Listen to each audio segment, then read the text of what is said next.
जीत fix. मैं एक बेटी हूं। लोग कहते कि मुझे तो घर का काम ही करना है। क्या करूंगी पढ़ के, रेगुलर कॉलेज जाके, कोचिंग ज्वाइन करके, लैपटॉप मंगा के। 2-4 साल बाद जब शादी हो जाएगी तो फिर पति कमा के देगा ना पैसे। और जिनका पति कमा रहा है उनके तो घर में एक ही काफी है कमाने वाला। लड़की क्या करेगी पैसे कमा के? पैसे तो हस्बैंड देगा ना, पापा देंगे, भाई देगा। बहुत अच्छा, पैसे सब देंगे, लेकिन एक चीज उसको कोई नहीं दे सकता, वो है उसकी सेल्फ रेस्पेक्ट, सेल्फ सेटिस्फेक्शन, उसका खुद के पैरों पे खड़ी होने का सपना, उसका अपनी जिंदगी अपनी मर्जी के हिसाब से जीने का सपना। जहां पर बेटा 4 कोचिंग में पढ़कर अच्छे मार्क्स नहीं ला सकता, वहीं पर बेटियां 4 दीवारी में रहकर टॉप कर जाती है।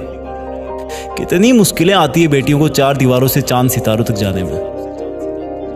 जहां पर बेटा दिन भर बाइक पे 200 रुपए का पेट्रोल खर्च कर देता है, वहीं पर बेटियां 200 रुपए की किताब के लिए पैसे मांगने में हिचकिचाती है। ये जो हम बेटियों को 1000, 500 या 200 रुपए देते हैं ना, कभी पूछना उनके दिल से कि कहीं उनको ये भीख तो नहीं लगती। और अगर उनको किसी और से छोटी छोटी बातों के लिए पैसे लेना अच्छा नहीं लगता तो प्लीज पढ़ने दो बेटियों को, पढ़ने दो बेटियों को।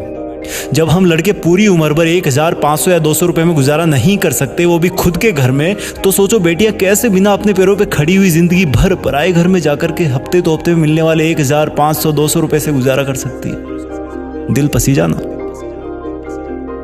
देखो, अगर आप लड़की के बड़े भाई हो, हस्बैंड हो या पेरेंट्स हो, तो उनकी पैरों पे खड़ी ना होने वाली सिचुएशन अपने ऊपर लेके देखो। फिर भी ऐसा लगे कि बेटियां सिर्फ माँ बाप, भाई या हस्बैंड की कमाई से काम चला लेगी, तो मैं कहूं उस तरीके से आज ही हिसाब लगा के देख लेना। डियर पेरेंट्स, ये जो चहकने वाली चिड़िया जैसी बेटी है ना आपकी, वो किसी दिन दूसरे घर की बहू बनेगी।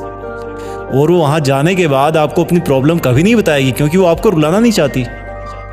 उसे अपने ससुराल की इज्जत बनाए रखने को कहा जाएगा। बहनों के बड़े भाइयों, ये जो तुम बड़े रौब से अपनी सिस्टर को कहते हो ना कि घर में रह के पढ़ लिया कर, तो सुन ले बड़े भाई, तू वीकेंड पे ना बाहर जाके थोड़ी पार्टीज कम कर लिया कर, घूमने ना जाओ, मोबाइल से मत पढ़ा करो। इन सब की नसीहत देते रहते हो ना, वही सिस्टर किसी दिन एक परिवार की काम वाली बहू बनकर रह जाएगी। बेटियां कहने को तो 2 घरों की होती है, लेकिन असल में कभी कभी ना इधर की होती है ना उधर की। टाइम बदलता है। हर एक माँ कभी बेटी थी और बेटी ही किसी दिन माँ बनती है। और अगर कोई बेटी इस वक्त जीत फिक्स के इस वीडियो को देख रही है ना, या सुन रही है, तो सुनो बेटी, अगर तुम भी बेटी की माँ बनो किसी दिन, तो अपनी कहानी जरूर सुनाना उसको। शायद सब लोग बेटियों को बेटों के बराबर स्वीकारना शुरू कर दें। जब रक्षाबंधन आए तब भले ही तुम अपनी बहन या बेटी को गिफ्ट ना देना, लेकिन उसको एक वचन जरूर देना कि चाहे कुछ भी हो जाए बेटी, मैं तुम्हें तब तक पढ़ाऊंगा जब तक तुम्हारे सपने पूरे नहीं हो जाते। और ये वचन तुम राखी बंधवाने के बाद नहीं दोगे, पहले तुम ये वचन दोगे तब वो तुम्हें राखी बांधेगी। और मेरी बहन, अगर तुझे भी कुछ मांगने को कहा जाए ना, तो तू ये मांगना कि भैया या पापा, मैं इस घर से जाने के बाद तभी खुश रह पाऊंगी जब मैं अपने पैरों पर खड़ी हो जाऊंगी, नहीं तो मैं खुलकर नहीं जी पाऊंगी और आपको अपनी प्रॉब्लम कभी बताने वापस नहीं आऊंगी। आओ कुछ बदलाव करते हैं। जय हिंद।